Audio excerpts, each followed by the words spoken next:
disaggregated by region. So for fiscal year 2021 to 2022, so this is composed of two batches. So we were able to convert 32 SPED centers all over the country, and each region is has a SPED center converted into a an ILRC, which means to say that of these 32, there are two SPED centers per region converted already. Next slide. So those are the municipalities with converted SPED centers already. As to the total number of plantilla positions created and filled, for our SNED teachers, we have a total of 5,147 for now. And then for our ILRC, we actually requested and included in our proposal in the 2025 budget 9 positions for each of the 32 ILRCs. And on screen are the 9 positions. So 1 ILRC supervisor per ILRC. We have occupational therapist, speech, language pathologist, reading specialist, FSL specialist, physical therapist, administrative officer, and administrative assistant. Some of which of these positions will form part of the MDT, the multidisciplinary team. Some other members of the multidisciplinary team will be requested as or they'll just be a part-time. They'll just be providing part-time service to the ILRCs. So this is the multidisciplinary team, as I have mentioned earlier. These are the only positions that are included in the FY 2025 plan. I'd like to mention, Mr. Chair, that we already trained in the Department of Education core trainers for the multidisciplinary team. So which means to say that as soon as we're able to hire this the members of the multidisciplinary team, then we'll be ready already to train them.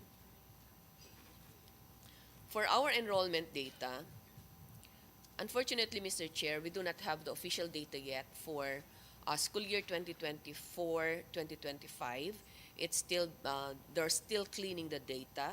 So for now, what we can present to you is our enrollment for school year 2023-2024.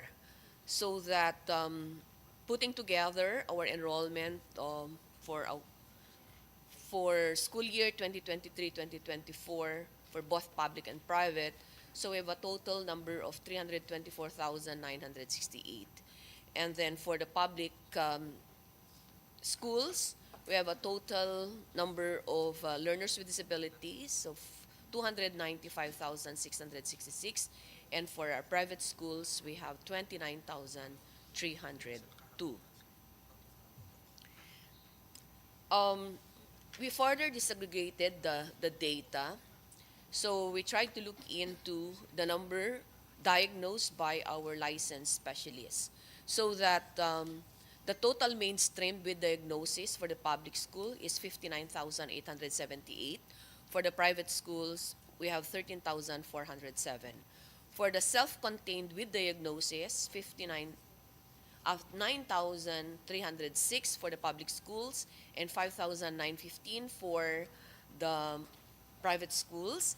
And then the total non-graded with diagnosis, we have 58,087 for the public schools and 5,167 for the private schools. So that for the public schools, we have a total number of learners with disabilities diagnosed by licensed specialists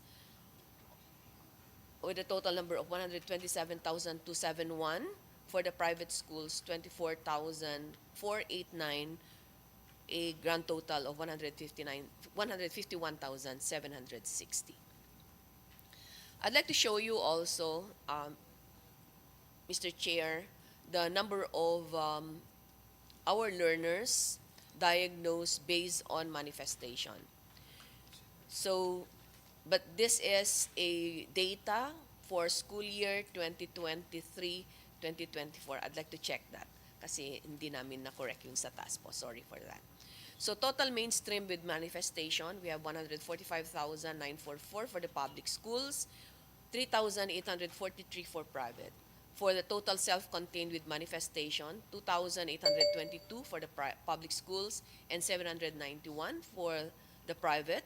And then total non-graded with manifestation, 19,629 for the public schools, 179,000 for private. So we have a total number of 168,395 for learners with disabilities diagnosed based on manifestation in the public schools, while we also have 4,813 for the private schools, having a total number of LWDs diagnosed based on manifestation of 173,208. For our status of the learner information system, this is an update as to what specific sets of information that are being captured. So on screen, next slide please.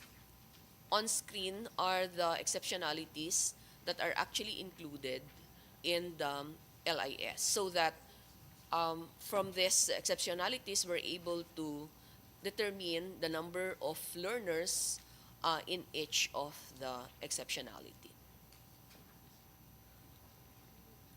Next slide. So this is also an update, Mr. Chair, on the child fine system.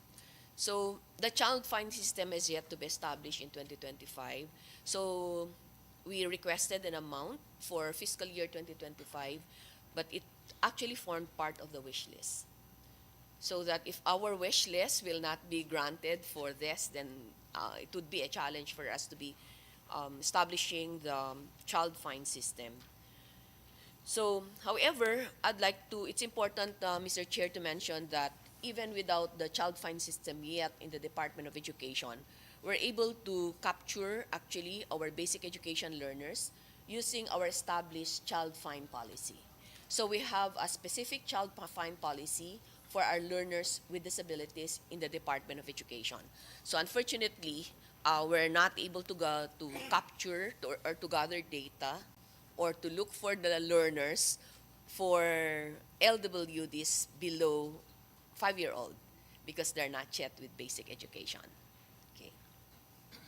And then data or performance matrix are available to assess its effectiveness, so we don't have any available data yet, Mr. Chair, because it is yet to be established.